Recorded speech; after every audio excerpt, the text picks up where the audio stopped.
In this video, I'm going to explain some things that I think parents should consider before they purchase homeschooling curriculum.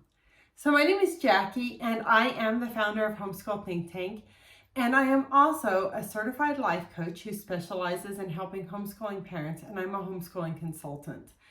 And of course, I'm a longtime homeschooling mom. I want to start by discussing what curriculum is.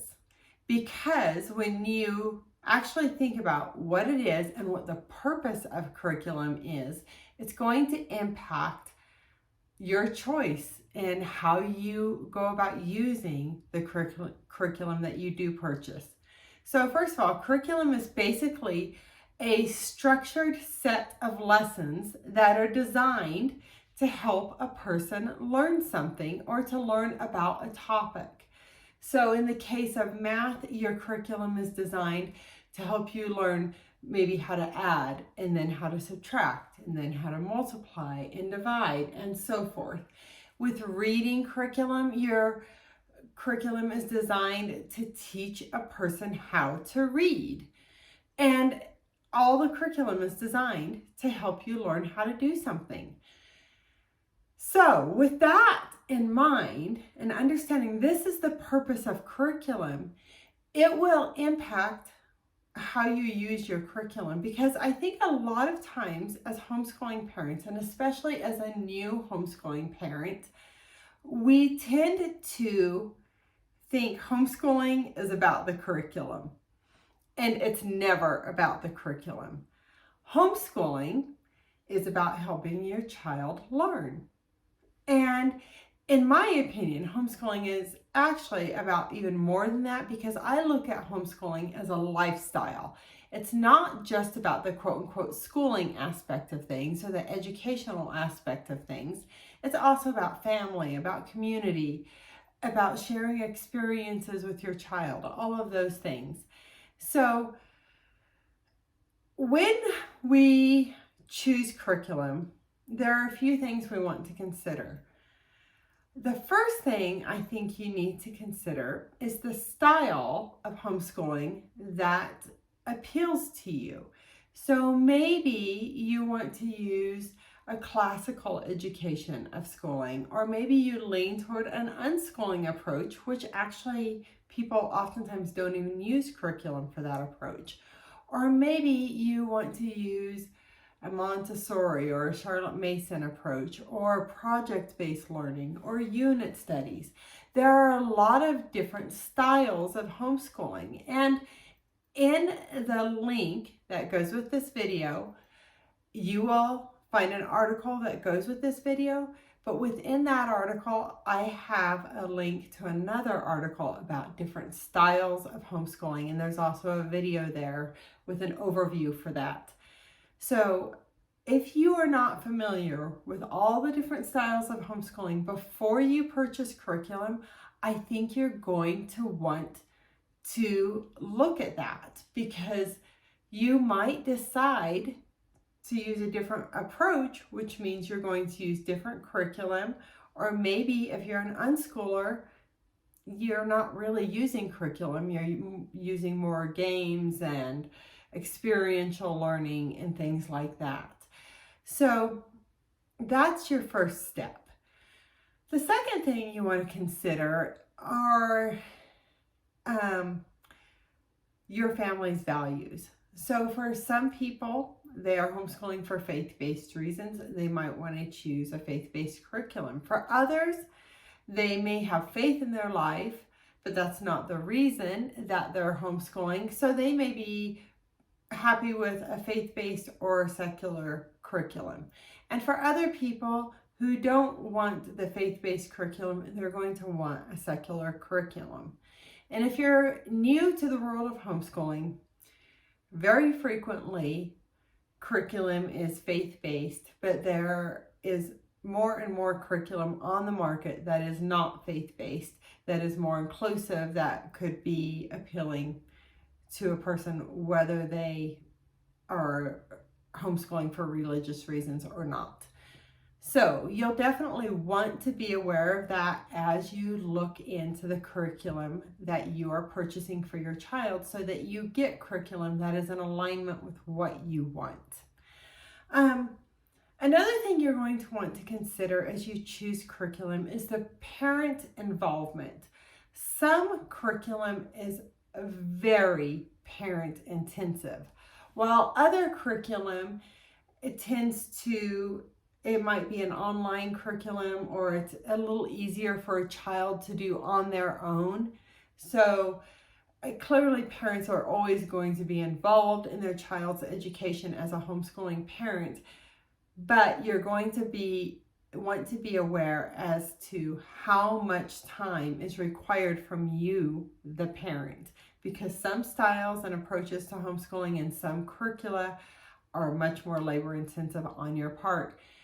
And I think you might want to consider having a balance where there's some things where you're happy to be more involved, and there are other things you really want your child to do more on their own, because if everything depends so heavily on you as a parent, I think you're less likely to succeed at homeschooling, because you'll burn out and you will just maybe even quit doing the curriculum because it's just too much. So you definitely want to weigh these things as you choose curriculum. You might also choose at times to, instead of purchasing curriculum, maybe you want to enroll your child in a class to take, maybe a homeschool class or a co-op, or maybe even just some sort of other class where they can learn what they need to learn without you being so involved. So these are all things that you want to consider as you're choosing homeschooling curriculum. Now, another thing that you're going to want to consider is how your child learns best. Some children and people in general are more of a visual learner, more of an auditory learner, and more of a kinesthetic learner. So a visual learner is somebody who really needs to see things to learn. A kinesthetic learner is somebody who needs to feel, who needs to move more to learn.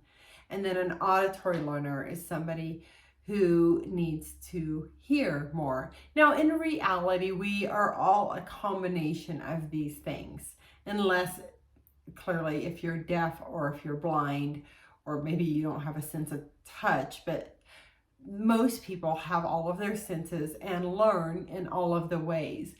But if you have a child who has a really difficult time sitting still, you're going to want to limit the amount of time that you require for them to sit still. So maybe experiential learning is going to be more beneficial for that child. Maybe playing games is more beneficial. So you definitely want to consider the child that is before you as you are choosing curriculum. Now, something else you're going to want to consider as you choose your curriculum is your schedule and your family's budget. So your schedule is partly, how much time you as a parent have to actually teach your child, or maybe other people are involved in helping with that, and your child's schedule, of course. But something that's of more concern to many parents is their budget. So there are curricula in all the price ranges. You can find free curriculum online. You can utilize your public library for curriculum. You can oftentimes even get curriculum for free from people who have homeschooled their children previously and who are just giving it away. So it is totally possible to homeschool on a budget. Now, there's also curriculum that can be quite expensive. Some curriculum is with online curriculum, sometimes it's even a fee by the month for the curriculum, and that varies widely. But believe me, there is something that you can do that's in your budget, because like I said, basically if you have access to the internet, you have access to information and resources. If you have access to a public library, you have access to the information and resources you need. And if you know other homeschoolers, there's a good chance somebody will lend you or even give you curriculum that they have used in the past. So there's something for every budget. Now, the next thing you're going to want to consider is if you want to use sort of an all-in-one curriculum or piecemeal it out by the subject. So there is curriculum available where you can do this one curriculum, purchase the certain grade level that you want, and you have all your subjects and it's designed to work together. On the other hand, you might want to choose curriculum where you're like, you know what, I really like this history curriculum and I like this science curriculum, and oh, I like this writing, and here's this math, and you get the point. You're just choosing what you want. And maybe for some subjects, you're like, we're not using curriculum for that. We're going to read real books. We're just going to read books for reading instead of using a specific curriculum. That's totally up to you as the parent, so long as the laws permit where you live, which in the United States, the laws vary widely, but for the most part, you can choose your own curriculum, especially if you're not using something like a K-12 program, which in my opinion is not actually homeschooling. Because when you're actually homeschooling, you have choice in what you're going to use and how quickly your child's going to progress through things. So that's a key difference. K-12 is not really homeschooling. If it's funded by the public school system, it's not homeschooling. Generally, homeschooling parents are funding their child's education.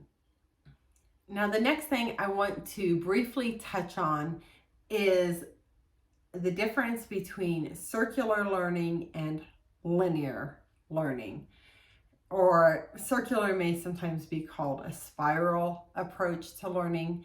So basically, with a circular learning style and a curriculum that uses that method, it's like we learn something, then we go on to the next thing, and then we circle back around and review that thing and review the other thing, and then we go on and we learn the next thing, and then we circle back around and review those things, and then we go on and learn the next thing. And that tends to help student have better retention, more depth in their learning.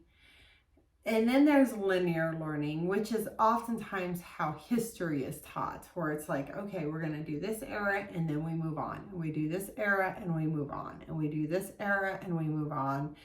And it's not real frequent that we're circling back and reviewing the previous eras.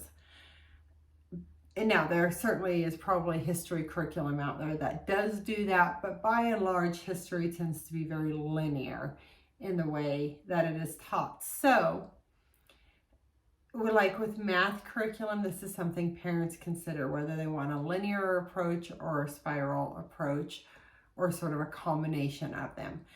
But it's just something to be aware of, to understand that terminology. It's certainly not terminology I even understood when I started homeschooling my kids, but it's something to be aware of as you choose your curriculum for your child. Now, something else that you're going to want to consider as you choose curriculum for your children is how many kids you have. If you have one child, that's very different than having 8 children. And the approach and the curricula that you are going to want to use might be very different. It's much easier to be very involved with one specific child than it is with 8 children. So sometimes families will use more of a family-based approach or a unit studies approach when they have more kids, but not always. So just keep that in mind, how many kids you have and how much attention you're going to need to give each child to help them with their studies.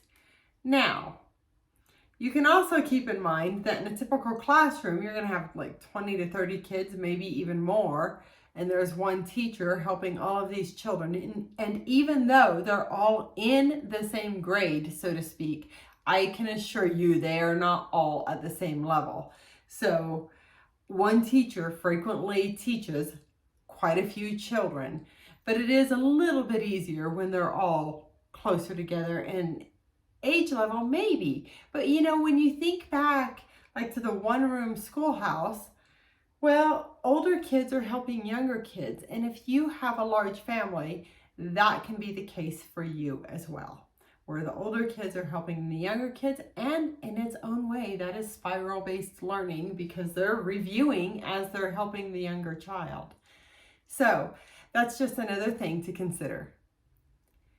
All right, so finally, you might feel a little bit overwhelmed by all of this. And I want to tell you that there is not a right curriculum for your family. And the reason for that is there is not any curriculum on the market that was created for your specific child. Curriculum is generally designed in one of two ways. Either a large company, think like Scholastic or something like that, or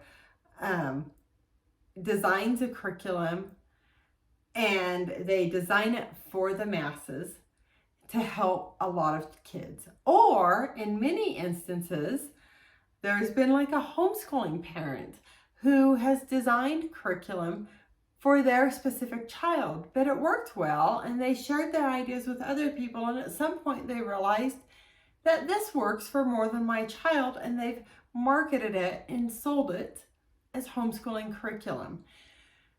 So it might have been designed for their child, but it wasn't designed for your child. And they may have tweaked things to make it more appealing for more people. But none of this curriculum, unless you designed it for your specific child, was designed for your child. So as you use your curriculum, keep in mind that we're focusing on the concept, on learning about a certain thing like history in general, or learning how to do something, specific math type of problems, or how to read. But we want to focus on that concept. And at times you might need to pause the curriculum because maybe your child is just not getting the next thing and they cannot progress until they understand this specific area. So I did this with my kids, both of them, in the reading curriculum we used. I can assure you there are some issues with that curriculum around lesson 30 because both of my daughters had challenges around lesson 30, and we had to just go read real books for quite a while. And with my oldest child, we went back and we finished the curriculum. With my youngest child, we actually had totally different circumstances. We did not finish that curriculum, but both of my kids learned how to read without one finishing it, one without. Today, I would recommend not going back to the curriculum in that curriculum, but it was great through lesson 30. But afterward, just read real books. It's fine. And so sometimes you don't ever go back to a curriculum if your child understands the concepts, and that's totally fine. Other times you slow down enough, and maybe, let's say with math, if your child is struggling with multiplication tables, maybe you start playing Yahtzee a lot, or Tinsy, or some other game that utilizes multiplication facts until your child has it. And it might be 3 months or 6 months before you go back to that curriculum, and that's okay.